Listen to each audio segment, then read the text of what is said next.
Bugün masamızda Bernette'nin Sevgo 3 modeli var. Bununla ilgili bir eğitim videosu çekeceğiz. Güzel bir model. Başlangıç seviyesinde, giriş seviyesi makinelerimiz içerisinde en iyi modellerden bir tanesi. Şurada malzemeler var. Makineye ait.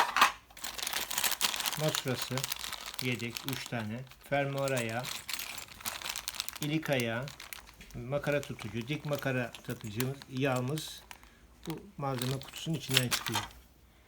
Yatak bölümümüz çelik çanozlu. Eski tip makineler gibi. Mekiği çıkardık. Tabanı kaldırdık. Ayak değişimini çok rahat. Şurada bir mandal var. Mandala basıp ayak değişimi yapabiliyoruz. Ayakları taban milinin altına getirip kilitledikten sonra ayakları gayet rahat. İğneleri klasik ev tipi dikiş makinesi iğnesi. Malzeme kutusunun içinden bir tane tornavida çıkacak. Merhabalar. İğne için. Şu Gevşettik. çok eskiden hani böyle çevirmeli makineler oluyordu. Onların İğneyi aldık. Dediğim gibi iğnelerin bir tarafları düz, kesik. Kesik yer arkada kalacak. İğne takarken taban aşağıda, iğnenin kesikleri arkada. İğneyi taktık bu şekilde. İğne takılışı çok rahat. Kapağımı kapattım. Şu malzemeleri aldık şöyle. Şimdi ilk önce bir masura saracağız. Masurayı sararken şuraya masuramızı koyduk.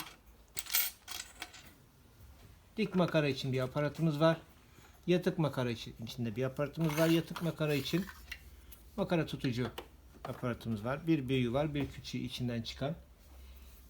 İpimiz şuradan geliyor ya da buradan geliyorsa. Şurada bir metal parçamız var.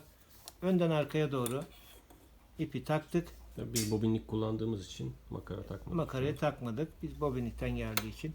Şu şekilde yaylı tansiyon iplik, üst ipliği saracağım. Yaylı bir parça var. Bu araya alıyoruz ipi. Elimdeki ipi masuraya birkaç tur dolayarak masurayı sağ tarafa doğru itledik ve pedala bastık. Masura sararken makinamızın iğnesi iptal oluyor. Ayrıca bir iğne bölümünü iptal edecek bir sistem yok. Masura sarmaya geçtiğinde iğne iptal. Masura sararken makinemiz çalışmıyor. Makinemiz çalışmıyor, iğne çalışmıyor. Bu konuda şöyle bir hatalar yapılıyor. Masura sararken yanlışlıkla kullanıcı eli değiyor veya bir hataen masurayı ileri itmiş oluyor. Artık bakın durdu. Evet, şu an durdu. Masuramız. Evet. Makine iptal olduğu için makinem çalışmadı diye zannedenler oluyor. Bakın bu bir arıza değildir. Yanlışlıkla Evet. Onu da bir gösterelim. değdiği Bakın zaman şu an yanlışlıkla masura takmadık. Makinemiz çalışmıyor. bu ses Masura geliyor olmadığı mesela. halde. İttirelim onu. Basalım. Bu şekildeyken Bakın şu an masada çalıştı. Bu bir hata Makinenin değildir. devrede. Bir koruma önlemidir. masura mekiğe taktık. İpi yaprağın altından aldım. Mekiği yatağa takarken ipimiz önde kalacak. Şu şekilde klasik çıt diye bir ses gelecek. Direkt mekiği takarsak, mekiğin mandalını tutarak takarsak o sesi duymayacağız. Kapağı kapattık. Sürgü aparatımızı şunu takmadığımız zaman burada paça ve kol dikebiliyoruz. Rahat bir dönüş sağlıyor. Şurada. Normal dikişlerde de bu aparatı buraya taktık. Şimdi dikiş ipini de takarken ayak yukarıda. Yine ilk yer, takacağım yer aynı, bu sefer arkaya doğru gidiyorum. Şu şekilde aşağı geldik kanala. Buradan döndük yukarı horoza. Şu şekilde ipi sağdan sola aldık. Aşağı aldık. Hemen iğnenin üzerinde bir kanca var. Oraya da taktım ipi. Bu sefer düz çizgileri Düz takip çizgileri ediyor takip kullanıcı. Evet. Taban yukarıdaydı. Tabanı indim, aldım aşağıya. İğnemiz yukarıdayken şurada bir iplik takıcımız var. İplik takıcıyı kullanacaksak bu parçaya düz bastım. Şu şekilde öne doğru iğne aparatın arkasına dayanacak. İpi tuttuk. Şu parçada attık. Şu arada boşluk oluyor iğnenin oturduğu yerde. O boşluğa ipi alıp hafif şöyle sağ elimiz yukarıda, İkisini de bıraktığım zaman şu şekilde ipi takmış olacak. Otomatik olarak takıyor. Fazla ipi de tabii çekeceğiz. Bazen yakın görme kusuru olan kullanıcılar bu özelliği çok kullanmak istiyorlar. İğnenin deliğinden takmak için zorlanıyorlar. Bu da onlara yardımcı olabilecek bir İpi özellik. tuttuk, makinamızı çevirdik. Alttaki ipimizi aldık yukarıya, tekrar tabanı kaldırıp ipleri arkaya atıyorum. Fazla ipimi de şurada yanda bıçağım var. Fazla ipi de burada yanında kesebilirsiniz. Kumaşı koyduk altına. Bu makinede 19 tane dikiş ve dikiş çeşidi var. Pikosu var. Artı ilik. 4 adımda ilik açma özelliği Manuel var. olarak açıyor. Manuel İliği, açıyor. otomatik 4 değil. adımda açıyor. Otomatik değil. Dikişteyim şu anda. Her işaretin yanında 2 tane dikiş çeşidi oluyor. Bir klasik dikişler. Yani klasik dikişlerde adım mesafesiyle istediğimiz şekilde oynayabiliyoruz. Maviler kordonel dikişler. Mavilerde çekiş makineye ait. Seçtiğimiz zaman adım mesafesini sabitlemiş oluyoruz mavi olan işlerde. Düz dikişteyiz. Klasik dikişteyiz. 0'dan 4'e kadar istediğiniz şekilde dikişin adım mesafesini Yani siyah desenlerde adım ayarı ayarlayabiliyoruz. Mavilerde adım ayarlama şansımız Ayarlayamıyoruz. yok. Makine onu kendisi ayarlıyor. kendisi ayarlıyor. Şurada bir ileri geri düğmemiz var. Yaptığımız dikiş boyu kadar makine ileri gerisini yapacak. Şu an dikişi biraz sık yapıyor. Üstteki düğmeden dikiş boyunu rakam büyüterek açtık. Dikişi daha seyrek.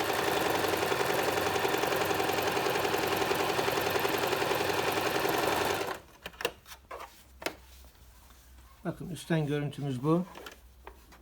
Alttan da dikiş görüntümüz bu. Şurada üstte bir düğmemiz var. Burada rakamlar var. Bu üst ipi, yani üstten taktığımız ipi sıkan tansiyon dediğimiz düğmemiz.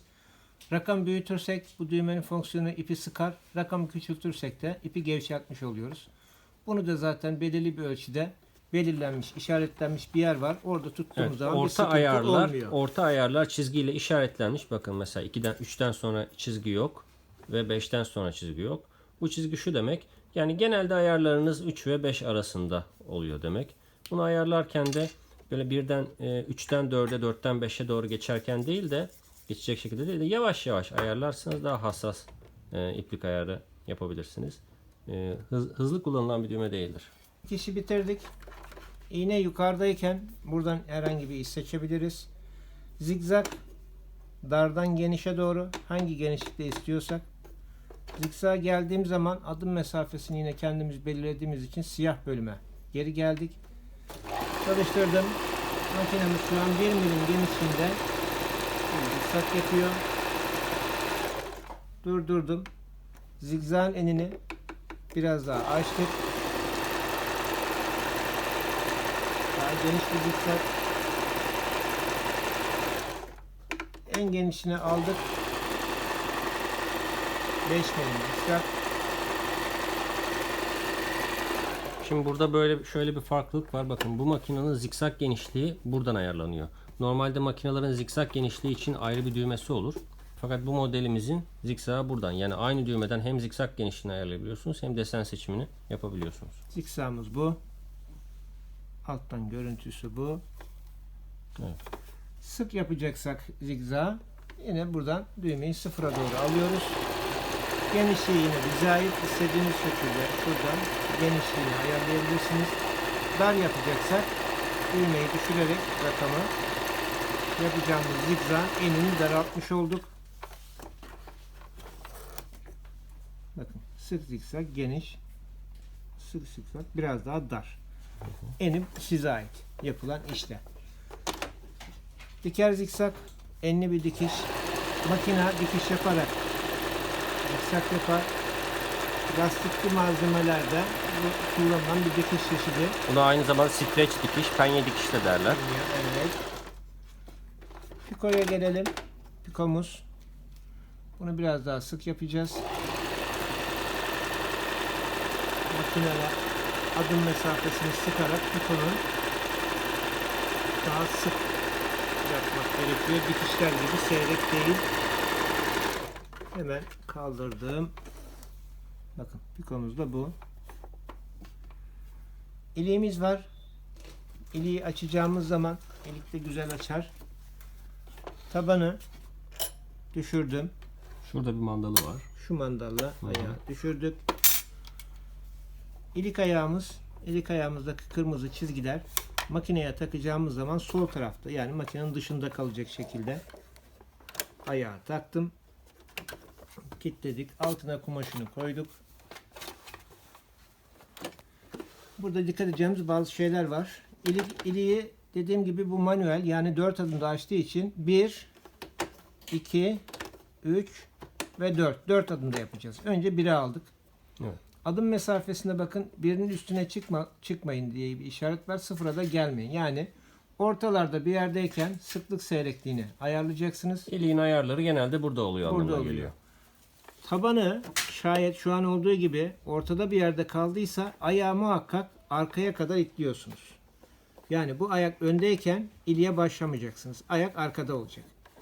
Burada makinenin dışındaki çizgiler aslında bir ölçü. Hı, cetvel. Yarım santim, 1 santim, 1,5, 2 santim gibi. Ölçüyü belirlemek için de iç kısımda da bir kırmızı nokta var. Yapacağımız iliğin işte boyunu biliyorsak 1,5 santim, 2 santimlik bir ilik, içteki ile dıştaki kırmızı çizgileri takip edebilirsiniz. Evet. Şimdi düğme 1'de bir birit Şimdi ayak geri gidecek dediniz. Bazı modellerde bu ayak ileğe başlarken önce ileri hareket Otomatik, yapıyor. Bazı evet, modellerde geri yapıyor. Bu her modelin kendisine göre farklı olabilir. Evet. Bu modelimiz de böyle. biri aldım. Biritini yaptırıyorum makineye birkaç tur. Çok yığdırmanıza gerek yok. Geldim ilik düğmesine. 2'ye aldım. Ben şimdi 2 santimlik bir ilik açacağım. İçteki kırmızıyla dıştaki kırmızı 2 santim ölçüye geldi. Makineyi durdurdum. İğnemi dışarı aldım. İğne her Tekrar zaman dışarıda oluyor. Dışarıda olacak.